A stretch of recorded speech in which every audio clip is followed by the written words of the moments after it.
علی بھی اگلا سوال ہے، میں پولٹری کا بزنس شروع کرنا چاہتا ہوں، لیکن اکثر سننے میں آیا ہے کہ فارمی مرغیاں مضر صحت ہیں، ایسی صورتحال میں کیا پولٹری کا بزنس حلال ہوگا؟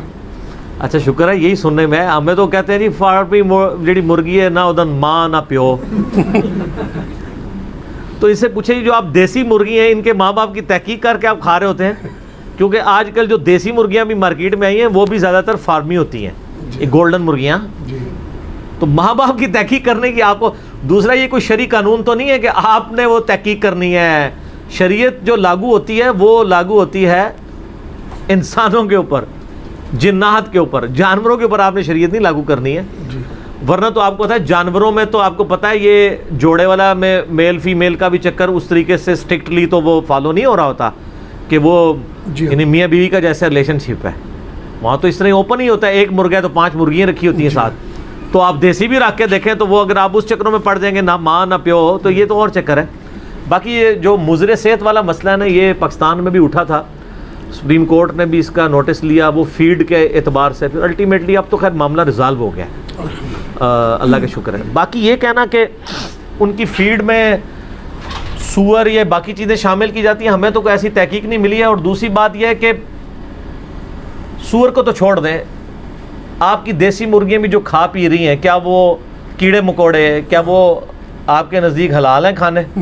گٹروں کا وہ پانی پیتی ہیں، کیچڑ سے وہ پیتی ہیں، ان کے اوپر آپ شریعت کیوں لاگو کر رہے ہیں؟ الا یہ کہ ان کو جو اسٹیرائڈز دیے جاتے ہیں اس کے کوئی فزیکل نقصانات نہ ہوں تو وہ زیادہ کھانے میں تو ہے نقصان، یہ تو بات صحیح ہے. Access of every thing is bad. وہ تو آپ کوئی بھی گوشت، آپ چھوٹا گوشت بھی زیادہ کھائیں، موٹا گوشت بھی زیادہ کھائیں، حالانکہ یہ سنت بھی ہے.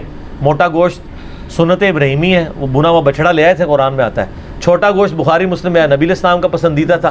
لیکن یہ بھی آپ اگر گوشت ہی گوشت صرف کھاتے رہیں تو یہ بھی آپ کے لیے مضر صحت ہے، تو اس کی وجہ سے وہ چیز تو حرام نہیں ہو جائے گی. پولٹری کا بزنس بالکل جائز ہے، کر سکتے ہیں. اور اس میں 2 طرح کی آپ کو پتا نا مرغیاں ہیں، ان کی جینیٹک ایک انہوں نے یعنی بایولوجیکل فارمیشن ہے. ایک مرغی وہ ہے جو لیئر کہلاتی ہے، لیئر وہ ہے جو انڈے دیتی ہیں، اور وہ جب مارکیٹ میں آتی ہے وہ اتنی بڑی بڑی ہوتی ہیں مرغیاں، وہ بالکل انڈے دے کے فارغ ہو جاتی ہیں. 5-5 کلو کی 6-6 کلو کی بھی ہوتی ہیں، اور گوشت ان کا کھانے کے قابل نہیں ہوتا، اسی لیے وہ بہت سستی بکری ہوتی ہیں.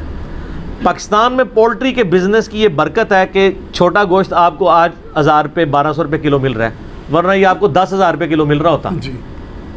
اس وقت پریکٹیکلی پاکستان میں دال سب سے زیادہ سستی مرغی ہے. ظاہر اس بزنس کی وجہ سے ہی ہوا ہے نا. غریب لوگوں سے آپ پوچھیں وہ تو کہتے ہیں ہم تو دال سبزی نہیں پکاتے، ہم تو ایک مرغی لے لیتے ہیں 150 روپے کی، 250 روپے کی، اور اس کا شوربہ لمبا کر کے تو پورا خاندان کھا لیتا ہے. صحیح بات ہے. تو دال تو آپ کی 200-250 روپے کلو بھی پڑ رہی ہیں دالیں، جی پھر بھی وہ اتنا شوربہ نہیں آپ بنا سکتے. اس کا کتنا اس کو پتلا کریں گے؟ بالکل صحیح. کتنا بنا لیں گے؟ مرغی کا آپ پتلا کریں اس کا ٹیسٹ پھر بھی فیل ہوتا ہے. جی. تو ایک تو یہ لیئر ہوتی ہے، اور ایک دوسری ہوتی ہے برائلر جو آپ کے کھانے کے لیے استعمال ہو رہی ہوتی ہے. یہ جو آپ کو مارکیٹ میں مرغیاں مل رہی ہوتی ہیں نا جو اپنے پاؤں پہ بھی بیچاری کھڑی نہیں ہو رہی، پا رہی ہوتی ہے، اس لیے کہ ان کو شروع سے ٹریننگ نہیں دی ہوتی ہے. وہ کہتے ہیں نہیں کمزور ہے اس لیے نہیں کھڑی. کمزور نہیں ہے سر، آپ ایک انسان کو بھی جو صحت مند پیدا ہو اس کے بھی ہاتھ پاؤں باندھ دینا تو وہ بھی کھڑے ہونے کے قابل نہیں رہے گا. ایون آپ ایک صحت مند بندے کی یہ بازو ہے نا اس طرح 1 سال کے لیے اس کو ایسے باندھ دینا، اس کے بعد وہ اپنی بازو بھی نہیں لا سکے گا، یوز نہیں نہ ہو رہی ہوتی. تو یہ نہیں ہے کہ مطلب ان کا گوشت کوئی صحت والا نہیں ہے، ایسا نہیں ہے.